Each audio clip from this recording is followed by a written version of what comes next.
What's going on YouTube? Welcome back to another deck profile. Today I've got basically 3 TRAPTRIX structure decks thrown together. And that's all this deck is. And if you guys enjoy, please be sure to hit that like button down below. Share this video with people trying to get into Yu-Gi-Oh! This is probably the best structure deck we have seen in a while. One of the best supported archetypes because of the structure deck we have seen in a very long time. And if you guys want to do me a favor, other than that, just hit that like button. Let me know you're enjoying the videos. And without further ado, let's get into the video. Starting us off with the normal summons in the deck, we got 3 copies of TRAPTRIX Pudica. TRAPTRIX Pudica, when she's normal summoned, searches for your brand new TRAPTRIX field spell Trap Trip Garden. And whenever she's special summoned, she can banish a monster your opponent controls, and then on the next standby phase, they can special summon any banished monster. It doesn't have to be banished by this effect, so it's just any banished monster. So it can backfire, but for the most part, they're just going to be summoning back what you got rid of. Then, for the next normal summon, we're on 3 copies of TRAPTRIX Mantis. Mantis is definitely the second best normal summon. Sorry, had a burp that was trying to come up, but it didn't. So what does Mantis do when she's normal summoned?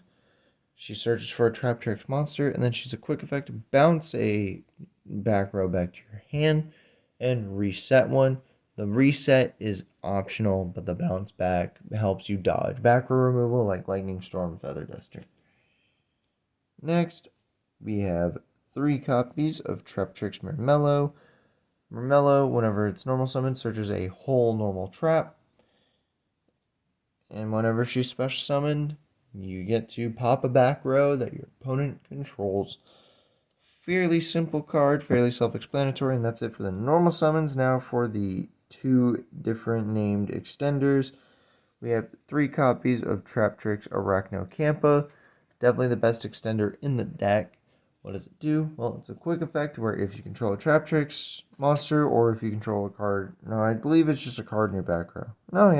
If you control TRAPTRIX, quick effect, special summon it from your hand. It gives your back row protection from being destroyed by card effect once a turn. So if you don't have the Mantis to protect your back row, you definitely have this. So you have 6 cards with back row protection. This one's just a lot better. Then for the next extender, I'm on 2 copies of TRAPTRIX Vesiculo. What does it do? Well, you can send a back row you control to the graveyard, special summon this, and then you can, if you have nothing in your back row, you can banish this card from your graveyard to set a back row card from your graveyard to your side of the field. And then I'm on 1 copy of TRAPTRIX Dionea. Dionea, definitely the best card to be summoning off of Sarah. Sorry, I get tired, but I'm working through it, getting through this. Dionea, if she's normal summoned, grabs a TRAPTRIX monster from your graveyard back to your hand, and if she's special summoned, you get to... Oh, wait, no, you special summon the TRAPTRIX monster. If she's normal summoned, you special summon a TRAPTRIX from her graveyard in defense position. Sorry. Her other effect is if she's special summoned, you get to set a whole normal trap from your graveyard to your side of the field and banish it during your next end phase. Not your current end phase, but the next end phase after this card was activated. So, now that is it for the TRAPTRIX monsters. Into the spells. And the only spells in the deck, funnily enough, only spells in the main deck. We have more in this side. Starting us off, we have 3 Trip-Tantalizing Tune. This card is really, really good. It rarely comes up for me. I hardly drawn it in my test hands for this deck. But you pitch a level 4 insect or plant, or you can pitch a normal trap, draw 2, banish it from your graveyard, target one of your banished level 4 plant or insects, or a banished whole normal trap. Put it on the bottom of your deck. As simple as it gets. That's all you need to know. Then we're on 2 copies of Trap Trip Garden.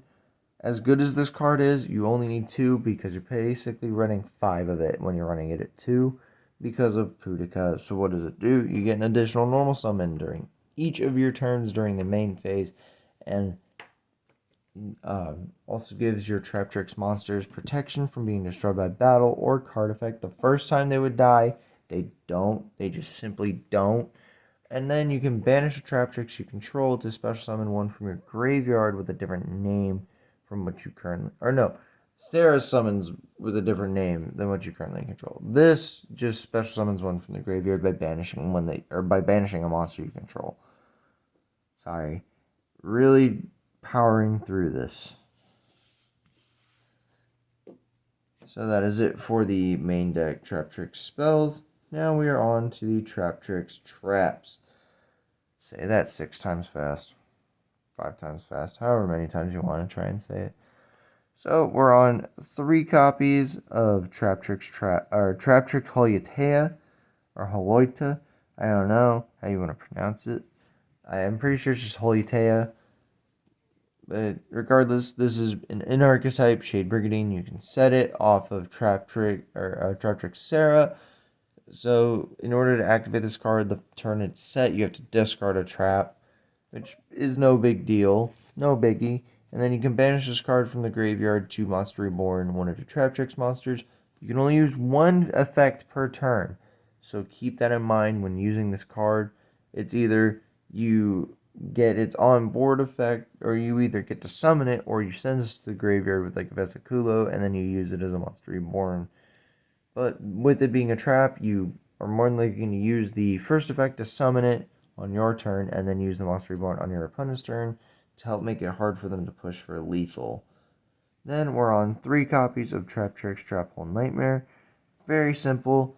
If something was special summoned and it activates its effects, just negate it and destroy it. Tell your opponent no. Look at them and go, no. And that is it for the TRAPTRIX archetype cards. We're now moving on to the generic cards, starting us off with the only generic monster in the deck. 3 copies of Ash Blossom and Joyous Spring. Self-explanatory, comes in the structure deck.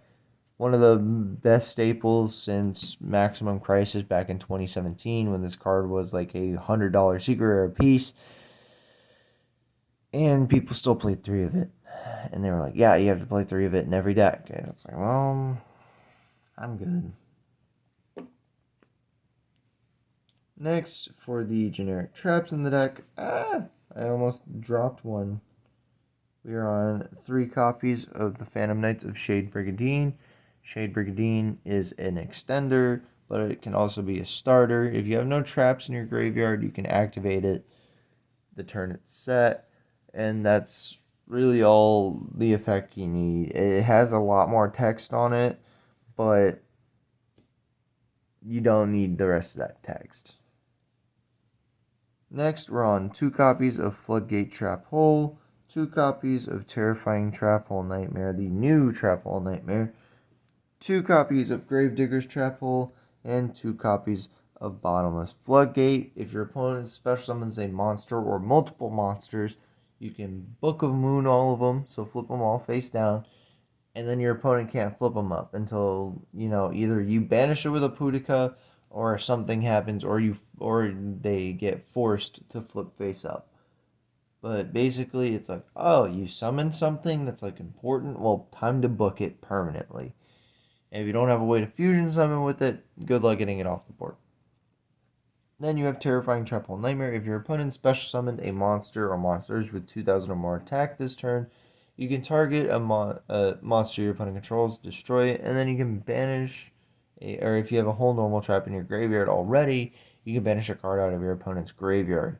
Super solid card. Very, very good, but I don't recommend more than 2. Then we have Gravedigger's Traphole, which when your opponent activates a monster effect in the hand or in the graveyard, you negate the effect, and then you burn your opponent for 2,000. It doesn't negate and destroy, so they get to keep the card. So it's really good hand knowledge if you use this to negate a card in hand. Then, Double Bottomless. It's just one of the best anti-normal summon cards in the game. So that is it for the main deck. If these cards would cooperate, that would be very nice. Now moving on to the extra deck, we have 2 copies of brand new TRAPTRIX Pinguicula. What does Pinguicula do? Well, she's a Towers. She's unaffected by cards with the same type as the cards attached to her as material. You can detach a material from her to search a TRAPTRIX monster, and then if a card your opponent controls is destroyed or banished by a card effect, you can attach one of those cards to her as a material. So she can become unaffected by a lot of things, which is really, really good. You can make her immune to traps by having a Holy Tea underneath her. You can have her immune to monsters by having any TRAPTRIX monster underneath her. This card just gets insane. Crazy. Then we're on 2 copies of Alamaris. 2 level 4, or 2 or more level 4 monsters. All of these are unaffected by traps while they have materials, or the main deck ones are all unaffected by whole normal traps. That's really only important for the mirror, but I feel like the mirror just doesn't do it. Like, it's just who can get their beat sticks first, and Alamaris helps you get your beat sticks first. You can detach 2 materials from her to target a TRAPTRIX in your graveyard and special summon it back to your field.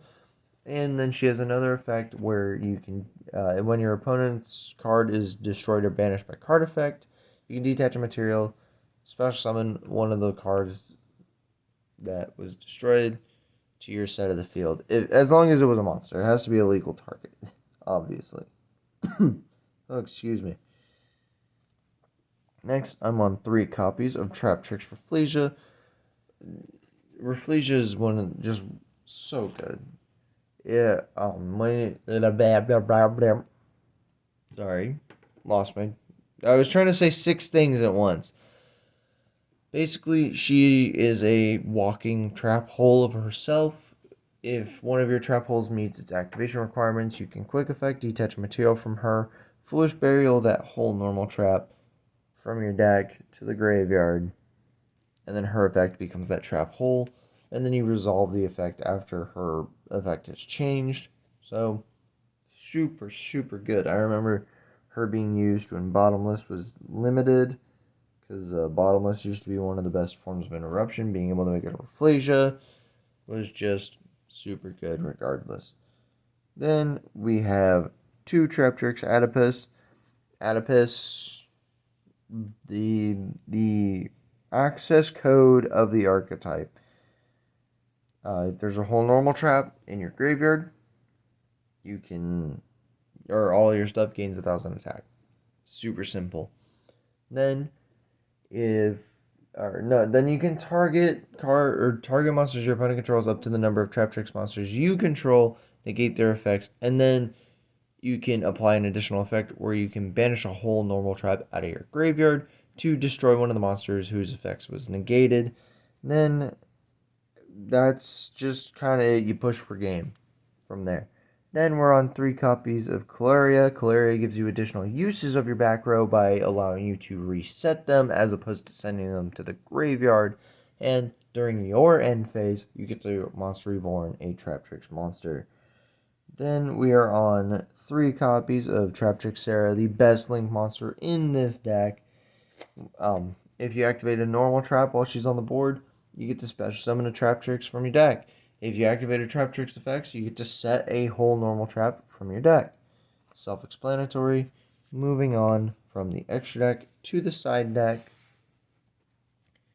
we have, starting us off, 3 copies of Evenly Matched, the best board breaker in the current format against every deck, because most decks don't set up an Omni Negate or a Trap Negate or a Spell Trap Negate. So this card is really hard to deal with for most decks. I feel like people might just start playing around evenly, though, where they don't summon a whole lot, so you don't get a lot of value off of it. But then they lose out on value on their first turn and lose out on interruptions. So I don't know how the meta is going to have to evolve around evenly, but evenly is definitely really, really good. Next, we're on 2 copies of Void Trap Hole. Void Trap Hole is a flex spot in the side deck. You don't need to play this. You can play 2 Retaliating Sea or 2 of just about any other card that is in the structure deck. If you're only playing with 3 structure deck, other than that, this whole side deck could be redone. Minus the Evenleys. You have to have the Evenleys. Next up on our list, we have 3 copies of Kamungus and 3 copies of Godarla. Super solid removal, good for helping you break boards. And then we're on 3 copies of Raigeki and 1 Harpy's Feathered Duster. And that is it for the side deck, and that is it for the deck. So give me just a moment, I will be right back. Alright guys, so if you enjoyed this deck profile, please be sure to hit that like button down below. And while you're down there, if you're coming back to the channel and you like the videos, hit that subscribe button for me. Just make sure you're subscribed, and if you're not, let's change that. My goal is 150 before July 6th. And last but not least, share this video to people trying to get into Yu-Gi-Oh! And this is a good budget place to start. You get a lot of really good staples. You get a really decent contender for the rest of the metagame just in one structure deck. So, again, share this video around. And without further ado, I do live stream on Thursdays on top of trying to upload a video. So, if you guys see that I'm live, feel free to come down. I do gaming live streams. And with that, I will see you all in the next one. Peace.